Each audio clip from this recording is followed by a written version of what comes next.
Hello everyone. There comes a time in life when someone we trusted, loved, and imagined a future with is suddenly no longer part of our journey.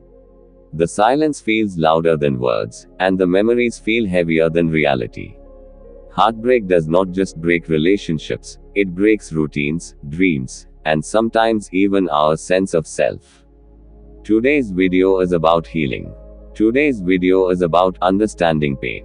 And most importantly, today's video is about learning the art of moving on. This video is based on the book The Art of Moving On, Healing After Heartbreak by Anurag Paul, a deeply emotional and reflective guide for anyone who has ever loved and lost. Chapter 1. Love and the Beginning of Attachment. Love usually begins softly. A conversation, a smile, a feeling that someone finally understands you. In the beginning, love feels safe. It feels exciting. We start sharing our thoughts, our fears, and our dreams. Slowly, this person becomes part of our daily life. Our happiness begins to depend on their presence. The author explains that most of the time, we don't fall in love with the person alone, we fall in love with the future we imagine with them. A future full of comfort, security, and emotional belonging. And that is where attachment begins. Chapter 2. When love turns into dependence. Attachment becomes dangerous when love turns into emotional dependence. We start measuring our worth through their behavior. A late reply hurts. A cold tone scares us.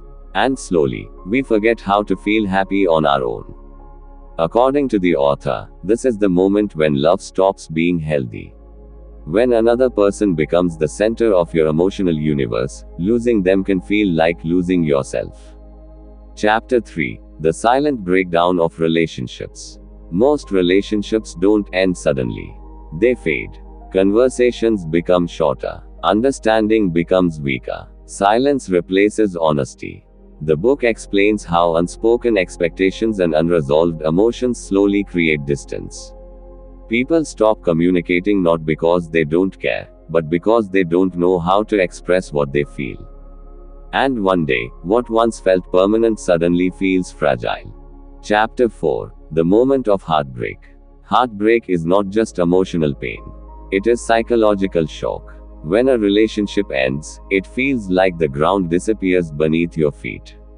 Your future plans collapse. Your daily routine loses meaning.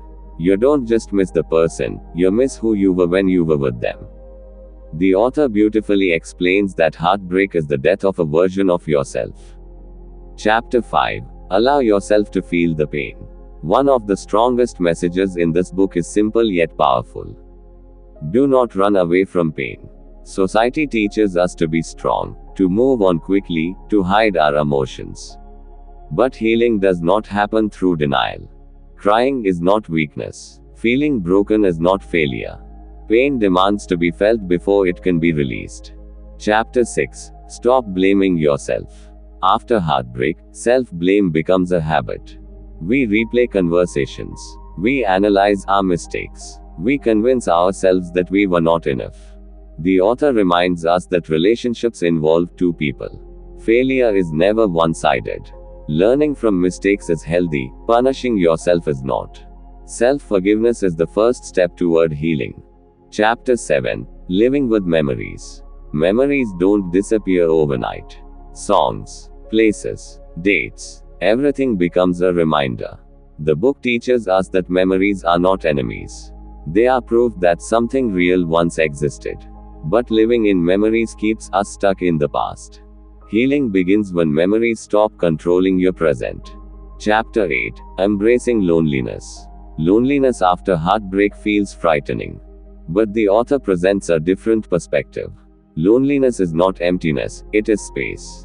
Space to rediscover yourself. Space to heal. Space to grow. Learning to sit with yourself without fear is one of the most powerful forms of self-growth. Chapter 9. Rebuilding Self-Love. This chapter is the heart of the book.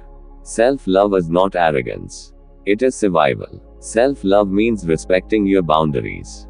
It means choosing peace over attachment. It means understanding that your value does not depend on being chosen by someone else. When you learn to love yourself, you stop begging for love from others. Chapter 10. Moving on does not mean forgetting. Moving on does not mean erasing the past. It means accepting it. The author explains that healing is not about forgetting pain, but about carrying it without letting it destroy you. Your past shaped you, but it does not define your future. Chapter 11. Learning to trust again. After heartbreak, trusting again feels impossible. But the book reminds us that refusing to trust is also a form of fear. Trusting again does not guarantee safety, but it allows growth. It allows hope. Courage is choosing openness despite past wounds. Chapter 12. Becoming a new version of yourself. Heartbreak changes people. You may never be the same person again. But often, you become stronger, more aware, more emotionally mature. The pain reshapes you, not to destroy you, but to rebuild you. The Art of Moving On is not a book about endings. It is a book about beginnings. It teaches us that healing is slow, that growth is silent, and that moving on is not betrayal of love, it is loyalty to yourself. If you are hurting right now, remember this. You are not broken. You are becoming. If this video helped you even a little, please like and share it with someone who might need it today. Subscribe for more content on healing, self-growth, and emotional strength. Thank you for listening. Take care of your heart.